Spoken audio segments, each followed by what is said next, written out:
Casablanca is clearly a troubled city, a place where everyone seems concerned only with money, pleasure, and a false game of power. The police don't truly care about justice. Human life itself feels disposable. It is an environment where morality is distorted, where money circulates at the lowest levels of desire, and where people are reduced to instruments. And yet, interestingly, Casablanca is also the final threshold before freedom. Almost as if the film is suggesting that if we can resist these temptations, power, wealth, pleasure, injustice, the trivialization of human life, then we might finally reach something higher. But what happens if someone stays in Casablanca? Is it still possible for something good to exist in a place like that? That may be the central question of the film.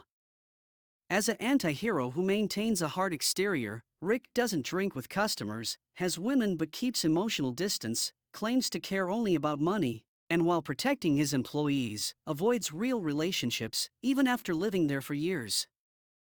And yet, as the story unfolds, we see that he is deeply shaped by his past.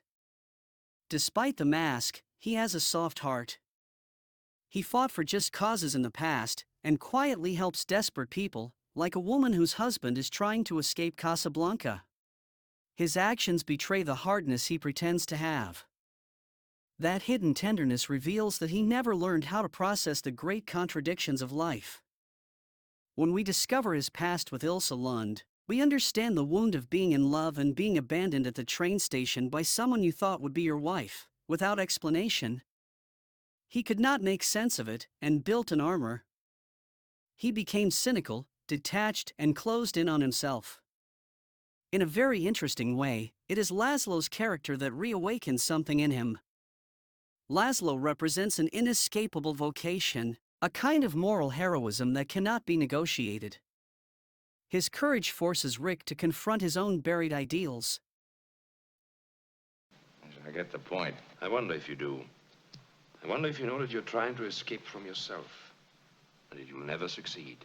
Even because on the other side stands pure evil, embodied in the German regime during World War II. Casablanca becomes more than a city, it becomes a battlefield between totalitarian control and the longing for human freedom. And in the middle of that tension, Rick must decide who he truly is. It's no coincidence that this film was made during World War II. Casablanca presents a distinctly American character that is meant to bring a sense of nobility into a morally corrupted environment. And Rick ultimately fulfills that role. When he is given the chance to reunite with the love of his life and keep Ilsa for himself, he chooses something higher. I don't know what's right any longer. You have to think for both of us. He sacrifices his personal happiness so that the greater cause can continue, the fight for freedom embodied in Laszlo's mission. He stops thinking only about himself, risks remaining in Casablanca, being imprisoned, and even being shot. In doing so, he reveals something deeper, an understanding of honor, unity, and fidelity of marriage, and moral responsibility. What happened between him and Ilsa was not betrayal. She believed her husband was dead. The tragedy was no one's fault. And yet, Rick had allowed that pain to imprison him. By choosing sacrifice, he frees himself from that ghost, from the fatalism that had defined his life.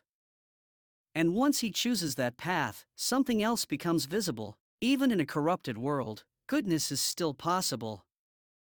Even others begin to rise. The police captain, cynical, morally flexible, hardly virtuous by conventional standards, ultimately reveals that he, too, does not sympathize with the German regime. In his own ambiguous way, he chooses friendship over tyranny. Even in Casablanca, small acts of courage emerge.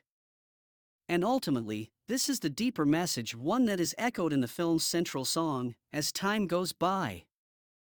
No matter what the future may bring, no matter what accidents or uncertainties await us, what has happened remains. It cannot be erased. The past does not disappear, and love remains forever.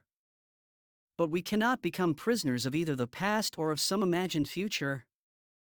We cannot wait for perfect circumstances to begin doing good. Right where we stand, we already have everything we need to act with courage. Rick proves this. Throughout his time in Casablanca, even before his final sacrifice, he was already choosing small acts of goodness, helping people, making difficult decisions, resisting complete corruption in quiet ways. He freely chose to remain in that broken place. And even there, he found a way to act nobly. Which means we can do the same. In our world. In our daily lives. We don't need to escape the chaos around us to become heroes. We only need to choose, here and now, to do what is right.